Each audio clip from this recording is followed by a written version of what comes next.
guys, everything technology here, and if you watched my review on the LG G5, then you know I wasn't a big fan of how LG approached modularity, but now that I've had the chance to try out the Moto Z and Moto Z Force, I have to say I'm really impressed with how Lenovo, or you can say Motorola, approached it.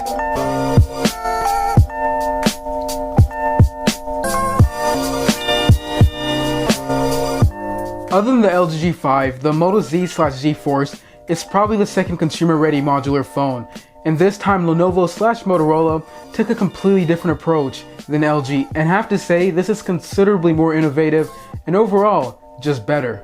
Anyway, take a look at the design of both of these phones. They're completely identical. The only difference is that the Moto Z Force is slightly thicker, and that's because it has a bigger battery and it's also using Motorola's shatterproof technology. And my favorite thing design-wise on both of these phones is definitely the back of them. So I love the protruding camera with the Droid logo. It looks pretty awesome, and I also like the glass back with the cool lines on it. And the golden pins on the back truly complement just the overall back of it. Probably the only thing I don't like about the back of this phone is definitely the fact that that glass is a fingerprint magnet. It gets really annoying at times. Since we're talking about the back, the reason why the camera is protruding and you have the golden pins on both of these phones, well, it's because of the Moto Mods. This is basically Motorola's/Lenovo's take on modularity.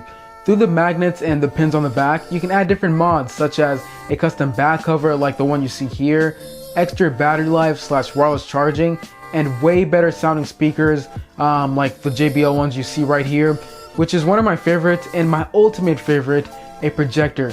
I know I'm not the only one who's wanted a solution to not having to hold their phones while you're lying down in bed. So with this, you could just basically project whatever you're watching onto the ceiling and not have to hold anything at all. It's pretty awesome.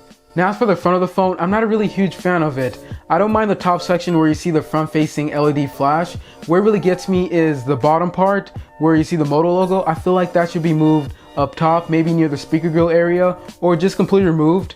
The two mics on the bottom don't fit in. I don't even know why they would put it like directly in front of the phone. I feel like they should put it somewhere on the side like what most companies do. And the shape of the fingerprint scanner, it doesn't look right. It could just be me, but this is probably not the prettiest phone in terms of the front of it. Like I mentioned earlier, the Moto Z Force has Motorola's shatterproof technology, meaning you can't literally crack this phone. If you don't believe me, I'm going to be linking some drop test videos down in the description. But as for the normal Moto Z, if you do drop this on any hard surface such as concrete, expect some scratches, dents, and even cracks, the usual. But I still do prefer the regular Moto Z over the Z Force just because of how thin it is. Taking a look around both of these devices, on the top you'll find the SIM card as well as a micro SD card slot. So this is expandable up to 256 gigs with of course a micro SD card. On the bottom there's a USB-C port that is compatible with Qualcomm's latest Quick Charge 3.0 technology. If you continue looking around on the sides, you notice that there's no headphone jack port.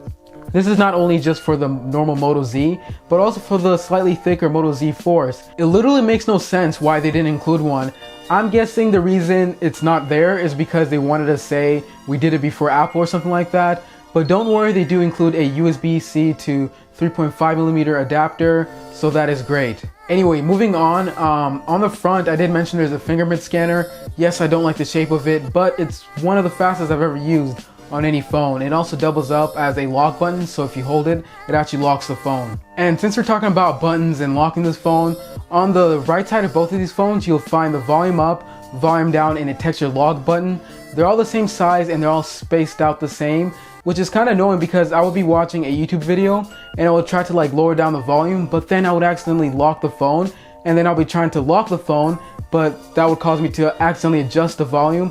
I did get used to it over time, but I wish Motorola either made the lock button longer or separated it from the volume up and volume down buttons. Now going back to the front of both of these phones, you're presented with a 5.5-inch 1440p panel that is using AMOLED technology, meaning colors do pop out, and you're getting some really nice deep blacks. This is definitely not the brightest AMOLED panel I've ever seen, but it's still definitely usable outside. Since these are Motorola's latest and greatest devices, you're of course going to get the latest and greatest specs, and those are Snapdragon 820, 4 gigs of RAM, and an Adreno 530 GPU. with all this, the software on here runs very smoothly. Speaking of software, both of these devices are running Android 6.0.1 Marshmallow. You're getting a mostly stock experience, but with, of course, Motorola's additional features such as twist to quickly launch a camera app and shake to quickly turn on the flash. They're pretty awesome. Oh yeah, and I forgot, you're still getting that cool feature if you wave over the display. You can see a quick glance of your notifications without wasting any battery life that they introduced last year. Taking a look at the cameras on both of these devices, the Moto Z Force has a 21 megapixel sensor while the Moto Z has a 13 megapixel sensor. Both are rocking f1.8 apertures. They're both capable of recording 4K videos. Honestly, in terms of camera quality, they look completely identical.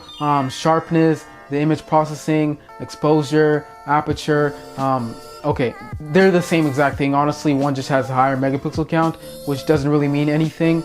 In terms of quality on both these cameras, they're comparable to some flagships, but it's not the best camera I've ever seen on a phone. It's not comparable to a Galaxy S7 or the Note 7 or anything like that, but it definitely gets the job done. But I really do like the 5 megapixel front-facing cameras on both of these phones. They take some pretty great selfies. I don't use LED flash on it. I guess I don't like taking pictures in the dark. It's just not useful, to be honest, and plus it doesn't work with Snapchat. It only works with the camera app. Battery life on both of these phones are a little bit different. With the Moto Z, you're getting a 2600 milliamp battery, while on the Moto Z Force Edition, which is slightly thicker, you're getting a 35 milliamp battery. So I would say with the Moto Z Force Edition, you're getting a little under an hour of extra on-screen time, which is a pretty big deal to most people. I personally don't value battery life as much as other people because I'm always around a portable charger or even an outlet. Overall, these are both really great phones, but if you're a person who values battery life and you're known to be the one who's clumsy in the family, always dropping their phones and cracking it, definitely check out the Moto Z Force because it does have that shatterproof display and bigger battery. But I personally prefer the regular Moto Z because, like I mentioned earlier, I'm always around an outlet or a portable charger. I also like how thin and light it is, so when you're placing those Moto Mods on the back, it's not as heavy as the Moto Z Force. But that's my personal preference. Let me know which phone you prefer down in the comment section. But as always, that's gonna do it for this video. If you did enjoy it, then be sure to leave me a thumbs up down below, and also comment down below if you have any feedback, and subscribe to see more content like this. Bye.